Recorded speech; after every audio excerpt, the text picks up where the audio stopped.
दर्शक बंधु स्वामी स्त्रीर एही पवित्र संपर्क कौन 7 जन्म पाई जदि यह सत्य तेबे गोटे जन्म आमे जो स्वामी सहित विवाह करिजे कौन तार परवर्ती जन्म आमे सही स्वामी सहित विवाह बंधन रे बांधी होई रहिबा। जदि गोटे पत्नी बंची थाउ थाउ स्वामी मृत्यु हो जाए अर्थात जदि पत्नीर बयस 35 वर्ष एवं स्वामीर बयस 40 वर्ष जदि सेही स्वामीटी मरी जाए तेबे सेही स्वामीकर कौन आउ गोटे जन्म हेब नाही। सेही स्वामी कौन अपेक्षा करिथिबे जे केबे मो स्त्रीर मृत्यु हब एवं तापरे आमे दुई जन गोटे जोनी रे मनीष जन्म पाइबु एवं पुणी थरे विवाह बंधन रे बांधी होई रहिबु। यह कौन सत्य? भगवत गीता रे लेखा होइछि जे जन्म मृत्युर चक्र सदा सर्वदा चली थाए। मनीष तार कर्म अनुଯାୟୀ अलग अलग जोनी रे जन्म ग्रहण करि थाए। जदि यह सत्य तेबे एही कथाटी काहेकि कुहा जाइछि जे स्वामी स्त्रीर संपर्क 7 जन्म पाई 7 जन्म पर्यंत विवाह बंधन रे से माने बांधी हेबे। यह केते दूर सत्य? बाहाघर रे पुरोहित जो मंत्र पाठ करंती 7 जन्मर विवाह रे बंधन रे बांधी होई रुह बोले आशीर्वाद करिथंती। यह केते दूर सत्य? चलंतु आज आमे एहा उपरे गरुड़ पुराण रे थिबा लोमो टाकुरे उठुथिबा परि सत्य घटना उपरे आज मु आपण मानकु जणाइबी। दर्शक बंधु जन्म मृत्युर चक्र तो आमे समस्त जानिचे। एही जन्म रे जो स्त्री को आपण विवाह करिसंती से पूर्व जन्म रे आपणकर कोन थिले? कौन स्त्री होइथिले? एही जन्म रे जो स्वामी को आपण विवाह करिसंती पूर्व जन्म रे से कौन आपणक स्वामी होइथिले?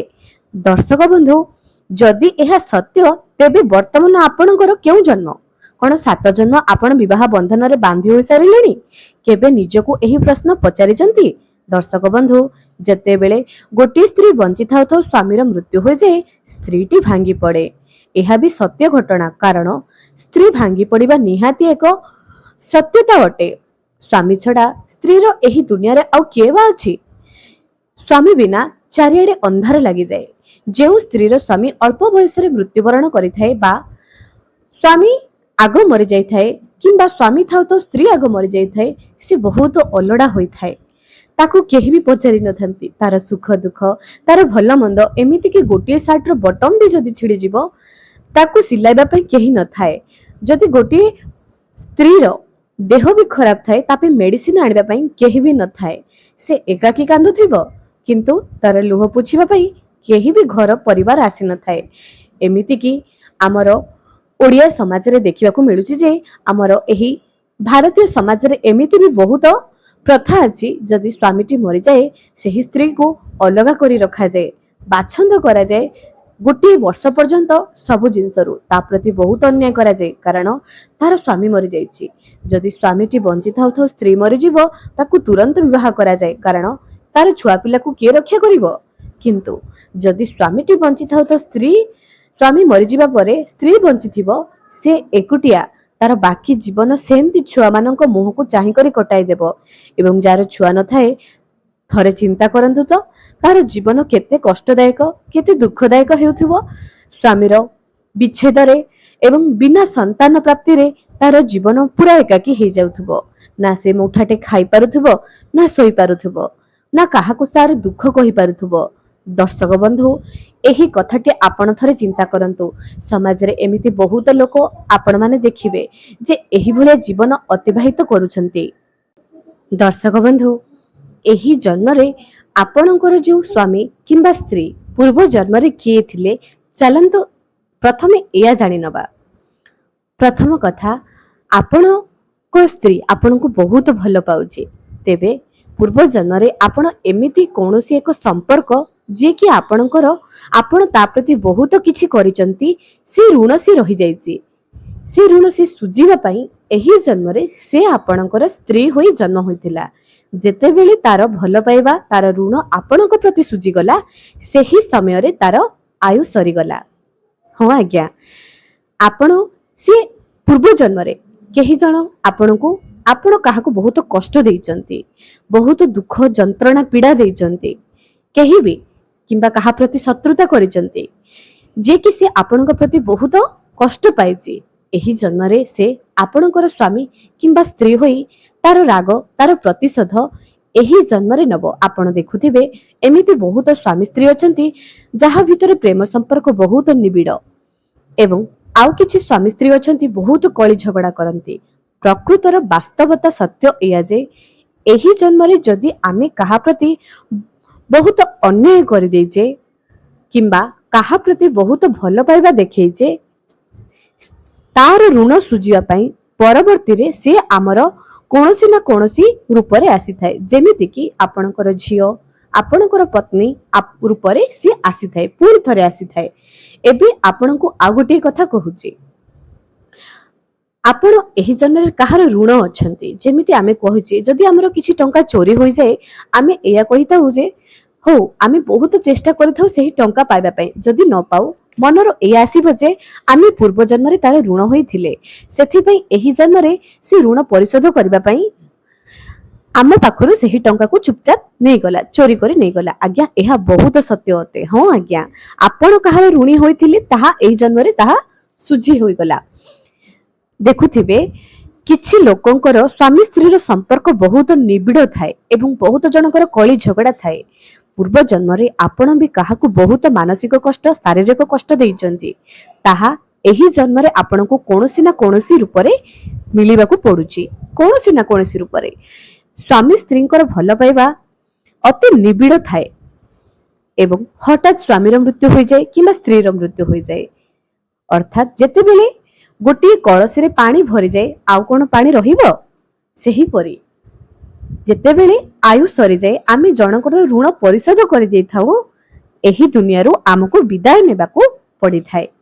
ଏବେ ତାର ପରବର୍ତ୍ତୀ ଜନ୍ମରେ କଣ ଆମେ ଆମ ସ୍ୱାମୀ ସ୍ତ୍ରୀଙ୍କ ସହିତ ମିଶିବୁ? ରୁହନ୍ତୁ ଆଜ୍ଞା, ଏହି ଜନ୍ମରେ ଆପଣ ଆପଣଙ୍କ ସ୍ୱାମୀଙ୍କ ପ୍ରତି ସେ ଆପଣଙ୍କୁ ନାନା କଷ୍ଟ ଦେଇଛନ୍ତି କିନ୍ତୁ ଆପଣ ତାର ଋଣୀ ହୋଇ ଯେମିତିକି ଆପଣ ତାକୁ ଭଲ ପାଇବା ଦେଇଛନ୍ତି, ତା ପ୍ରତି କେୟାରିଂ କରିଛନ୍ତି, ଏମିତି କରି କରି ଚାଲିଛନ୍ତି। ପରବର୍ତ୍ତୀ ଜନ୍ମରେ ସେ ଆପଣଙ୍କର ଝିଅ ଆପଣଙ୍କର କୌଣସି ନା କୌଣସି ରୂପରେ ଆସିବ। ଯେଉଁ ଭଲ ପାଇବା ଆପଣ ଏଇ ଜନ୍ମରେ ଦେଇଥିଲେ ସେହି ଭଲ ପାଇବା ସେ ତାର ପରବର୍ତ୍ତୀ ଜନ୍ମରେ ଆପଣଙ୍କୁ ସୁଝିବା ପାଇଁ ଆସିବ। କିନ୍ତୁ ଏଠି ଆପଣଙ୍କୁ ଟିକେ ଧୈର୍ଯ୍ୟ ଧରି ଶୁଣିବା ପାଇଁ ପଡିବ।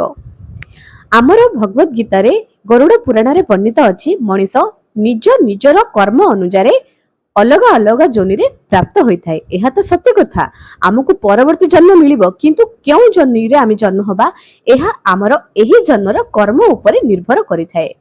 କିଛି ପୁରୁଷ ନିଜର ସ୍ତ୍ରୀ ଥିଲେ ମଧ୍ୟ ଅନ୍ୟ ସ୍ତ୍ରୀ ପ୍ରତି ଆକୃଷ୍ଟ ହୋଇଥାନ୍ତି, କିଛି ସ୍ତ୍ରୀ ମଧ୍ୟ ନିଜ ସ୍ୱାମୀ ଥିଲେ ମଧ୍ୟ ପର ପୁରୁଷରେ କାମ ଚଳାଇବା ପାଇଁ ଚେଷ୍ଟା କରିଥାନ୍ତି। ଏହା ଗରୁଡ଼ ପୁରାଣରେ ଲେଖା ଅଛି ଯେ ସେମାନଙ୍କୁ ଏମିତି ଜଘନ୍ୟ ଯୋନିରେ ଜନ୍ମ ଦେବାକୁ ପଡିଥାଏ, ଘୁଷୁରୀ ଯେମିତି ବିଷ୍ଠା ଖାଇଥାଏ ସେମାନେ ସେହି ଜନ୍ମ ପାଇଥାନ୍ତି।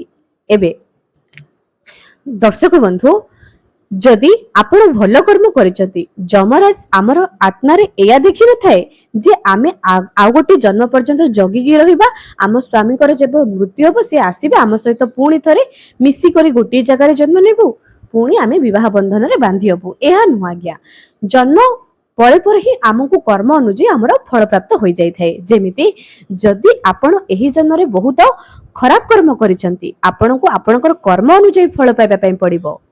ଯଦି ଆପଣ ଧର୍ମ କରିଛନ୍ତି ତେବେ ଆପଣଙ୍କର ଧର୍ମ ଏବଂ ଶୁଭ କର୍ମ ପାଇଁ ଅଲଗା ଅଲଗା ଯୋନିରେ ଆପଣ ପ୍ରତ୍ୟେକ ଜନ୍ମରେ ଜନ୍ମ ହେବେ। ସ୍ୱାମୀ ନିଜର କର୍ମ ଅନୁଯାୟୀ ଅଲଗା ଅଲଗା ଯୋନିରେ ଜନ୍ମ ହେବେ, ସ୍ତ୍ରୀ ନିଜର ଭଲ ଏବଂ ଖରାପ କର୍ମ ଅନୁଯାୟୀ ଅଲଗା ଅଲଗା ଯୋନିରେ ଜନ୍ମ ହେବେ।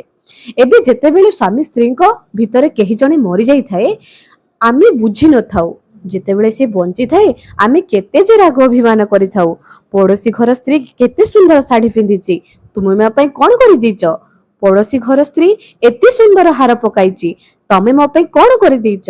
ଏମିତି ବାରମ୍ବାର ଆମେ ଆମ ସ୍ୱାମୀକୁ ଭର୍ତ୍ସନା ଆଙ୍ଗୁଠି ଦେଖାଇବା, ତାଙ୍କୁ ବ୍ୟଭିଚାର କରାଇବା, ଅପବ୍ୟବହାର କରାଇବା, ଅସଦାଚରଣ କରିଥାଉ। କିନ୍ତୁ ଯେତେବେଳେ ଆମକୁ ମୃତ୍ୟୁର ଗୋଟିଏ ଶବ୍ଦ ବି ଆଭାସ ହୋଇଯାଏ ସେତେବେଳେ ସବୁ ମୋହମାୟା ତୁଟି ଯାଇଥାଏ। ହଠାତ୍ ଆମ ମନ ପରିବର୍ତ୍ତନ ହୋଇଯାଇଥାଏ, ଆରେ ମୋ ସ୍ୱାମୀ ଚାଲିଗଲେ ମୁଁ କଣ କରିବି। ଏମିତି ଯେତେବେଳେ ସ୍ତ୍ରୀ ଆମକୁ ଖାଦ୍ୟ ଦେଇଥାଏ, ଆମର କେୟାର କରିଥାଏ, ସେ ସମୟରେ ଆମେ ତାକୁ ଗାଳି ଗୁଲଜ କରିଥାଉ, ତାର ଖାଦ୍ୟରେ ଆମେ ବିଭିନ୍ନ ପ୍ରକାରର ବାଛ ବିଚାର କରିଥାଉ। किंतु थरुटे भी जदि आमको आभास हो जाए कि स्त्री मरीजिव किंबा स्त्री को कौन रोग आसीगला से मरीजिव हठात आम आमर मन परिवर्तन कर दे थाउ। मो स्त्री चलीगले मते रांधि कर किए देव किए मो छुआ को देह खराब रे तार जत्न नब मो छुआ को किए देखिब हठात आमर गोटे सेकेंड रे मन परिवर्तन हो जाई थाए। बंची थिबा समय रे स्वामी स्त्री भितर केते जे कली झगड़ा राग अभिमान व्यभिचार एसबू होइथाए किंतु गोटे सेकेंड रे जेतेबेले मृत्युर टिके आभास भी हो जाए कौन रोग कौन दुर्घटना जदि आम सामना को आसी जाए आम हठात डरी जाई थाउ। दर्शक बंधु एते सब समय पर्यंत आमे काहेकि अपेक्षा करिबा काहेकि एबे ठारू निज मन परिवर्तन न करिदबा कारण ए दुनिया रे सब संपर्क ठारू स्वामी स्त्री रो संपर्क एमिति एक संपर्क जहाकी जेते आपण कले भी कम ही होई जाए। जेते दिन पर्यंत स्वामी बंची थिबो सेही स्त्री एवं तार छुआ माननकु टिके आंच भी आसीबो नाही। जेउ दिन सेही स्वामी रो मृत्यु होई जिवो तार छुआ अनाथ होई जिवो एवं तार स्त्री दांड को आसी जिवो। सेथि पई तो कुहा जाय जेते दिन जे बंची थिबा आमे भलो कर्म करिबा एवं समस्तक प्रति भलो आदर सम्मान रे रहिबा। जेते दिन पर्यंत स्त्री बंची थिबो सेही स्वामी रो दुख सुख एवं मनर किछि अभूला कथा भी आमे स्त्री आगरे कहि देई थाउ। एमिति किछि कथा थाए जहा कि आमे निज माँ बापा आगरे भी कहि पारु न थाउ निज भाई भौणी आगरे भी कहि पारु न थाउ मनर किछि दुख अवशोष आमे आम स्वामी आगरे कहि थाउ किंबा स्त्री आगरे कहि थाउ। थरुटे चिंता कले जदि तांकर किछि हे जिवो आमे काहाकू से सब कथा कहिबा किंतु ता परे भी आमे लांछन देबा रागिबा झगड़ा करिबा ए सब छाड़ी न थाउ। परम सत्यता ए आटे जे किछि लोक मृत्यु परे भी सेही आत्मा को कहि थांती जे मु तमे मरि गला परे जमा भी विवाह करबी नाही तम परे मोर कोन हबो तमे चली जाओ किंतु आत्मा होई करी आम घर रो आख पाखरे रहि जाओ आमर जत्न नै थाओ। किंतु दर्शक बंधु आपण माने केते बड़ भूल करूचंती आपण निजे भी जानि पारिबे नाही।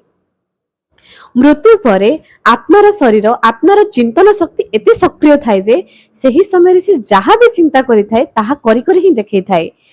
काहेकि मरि जीवा परे भी आमे श्राद्ध पिंडदान करिवा परे भी किछि आत्मा आम घरर चारि पाखरे भटकु थांती काहेकि ना आमे कहि थाउ जे तमे कुआडे जाओनी तमे सेमती आमर आख पाखरे रहि करी आमर देखाशुना करि थाओ।